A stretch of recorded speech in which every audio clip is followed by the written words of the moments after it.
करके प्रवेश हो गया। जब ये फार्म हाउस में प्रवेश हो गया, पीछे से हमारा पूरा फोर्स बल प्रवेश हो गया। जब वहां जा पहुंचा मौके पे, इसके हाथों में हथकड़ी लगाना चाहा, इसने निकाला कमर से रिवाल्वर और रिवाल्वर निकाल करके मंत्री महोदय के गांठ के गोली मार के उसने हत्या कर दिया। मिलौर, मैं अदालत से यही दरख्वास्त करना चाहता हूं कि ऐसे सातिर मुजरिम को या तो सजाए उम्र कैद की होनी चाहिए या तो फिर फांसी की होनी चाहिए। अभी अभी हमारे एसपी राणा साहब ने बताया, पहले गीता पे हाथ रख करके कसम खाइए कि जो कुछ कहूंगा सच कहूंगा, सच के सिवा कुछ नहीं कहूंगा। मैं गीता पे हाथ रख के कसम खाता हूँ, जो कुछ कहूंगा सच कहूंगा, सच के सिवा कुछ नहीं कहूंगा। सर, मैं किसी की सिफारिश नहीं करना चाहता, बल्कि एक पुलिस ऑफिसर की हैसियत से केस पे थोड़ी सी रोशनी डालना चाहता हूँ। अभी अभी हमारे सीनियर एसपी राणा साहब ने बताया कि जिस समय को इंफॉर्मेशन मिली कि शांतिनगर रेलवे स्टेशन पे कुछ आतंकवादी ठहरे हुए हैं, ये अपना पुलिस बल तैयार किए और शांतिनगर रेलवे स्टेशन पे पहुंचे।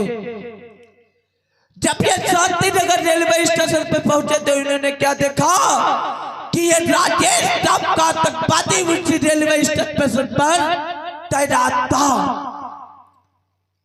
जब लगे हाथों से इसको पकड़ा, इसकी बैग की तलाशी ली तो क्या देखा, इसकी बैग से कुछ विदेशी हथियार और कुछ नशीले पदार्थ जैसे कि 4 सफेद गांजा व ब्राम सुकर बरामद हुआ। ये मैं नहीं, अभी अभी हमारे सीनियर एसपी राणा साहब ने बताया। जो इन्होंने देखा कि कुछ नशीले पदार्थ व नाजायज हथियार है, इन्होंने अपने दीवान को आदेश दिया कि ऐसे तैसी दरिद्रों के हाथों में हथकड़ी लगाकर सीधा शांतिनगर थाना को ले चलो। जो इन दीवान ने इसके हाथों में हथकड़ी लगाना चाहा कि दीवार को धक्का देकर ये तैसी दरिद्र वहां से भाग निकला,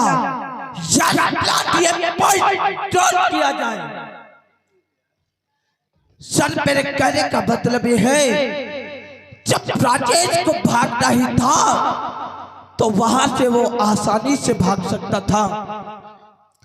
आखिर वो मंत्री जी के फार्म हाउस पर लेने क्या गया, ये भी पॉइंट नोट किया जाए। यस लॉर्ड,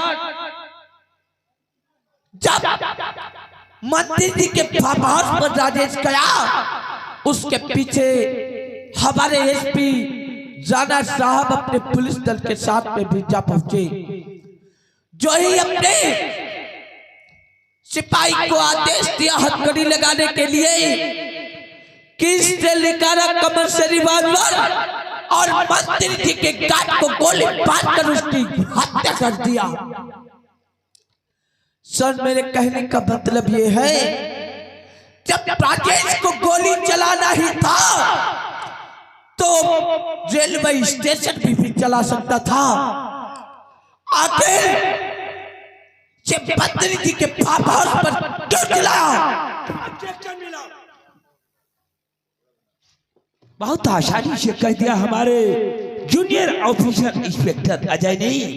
आखिर में इसे फायरिंग करना था तो रेलवे स्टेशन पे कर सकता था, और मंत्री महोदय के फार्म हाउस पे क्यों किया जा करके? इसमें भी राज है। ये जानता था कि मैं जब जाकर के मंत्री महोदय के फार्म हाउस पे फायरिंग करूंगा, अरे तो मेरा वहां दबदबा बन जाएगा, अरे मेरी वहां हुकूमत हो जाएगी, मेरी दहशत बन जाएगी और मैं वहां से आसानी से फरार हो सकता हूं और मेरे हाथों में हथकड़ी कोई नहीं लगा सकता है।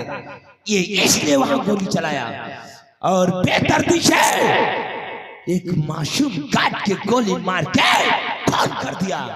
मिलर, ऐसे देशद्रोही आतंकवादी व खूनी को मैं अदालत से यही दरख्वास्त करूंगा, या तो सजाए उम्र कैद की हो या तो फांसी की तामील की जाए।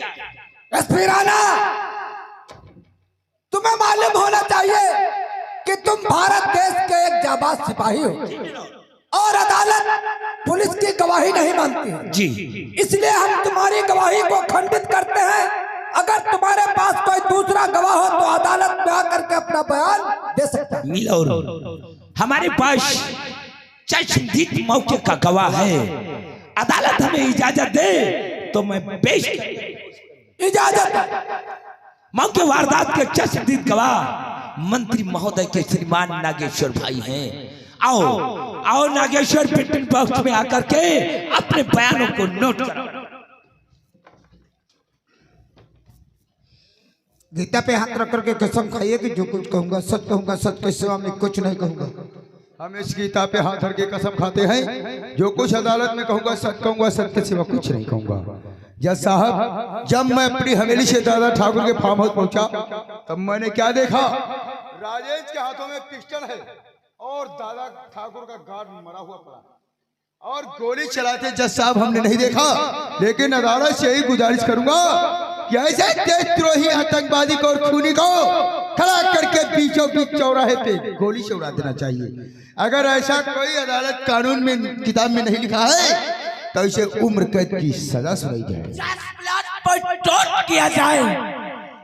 अभी अभी हमारे मंत्री जी के छोटे भाई ने बताया कि जिस वक्त ये अपने फार्म हाउस पे पहुंचे तो इन्होंने क्या देखा कि राजेश के हाथ में था रिवॉल्वर और सामने पड़ी थी काट की लाश। लेकिन इन्होंने ये नहीं देखा कि गोली चलाने वाला शख्स राजेश ही है। सर, हमारे कहने का मतलब यह है, जब राजेश की तलाशी हुई, तलाशी के तौर पे हमारे सीनियर एसपी राणा साहब ने सारा सामान अपनी कस्टडी में कर लिए थे, तो नाजायज असलहा आया तो कहां से आया?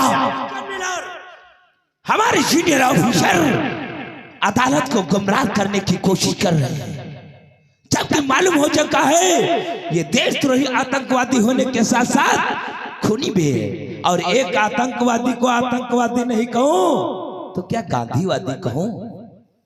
एसपी राणा, अदालत का वक्त बच जाया करे। अगर तुम्हारे पास कोई ठोस सबूत हो तो अदालत में पेश करो, वरना हम ये केस यहीं पे खारिज कर देंगे।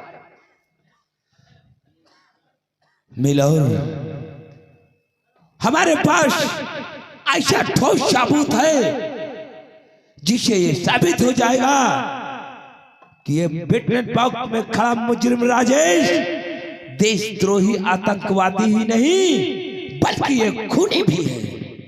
जिस revolver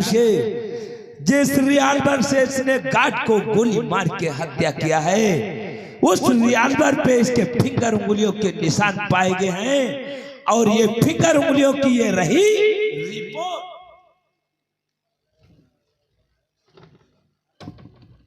oh my God, finger उंगलियों के निशान तो मुलजिम राजेश की है।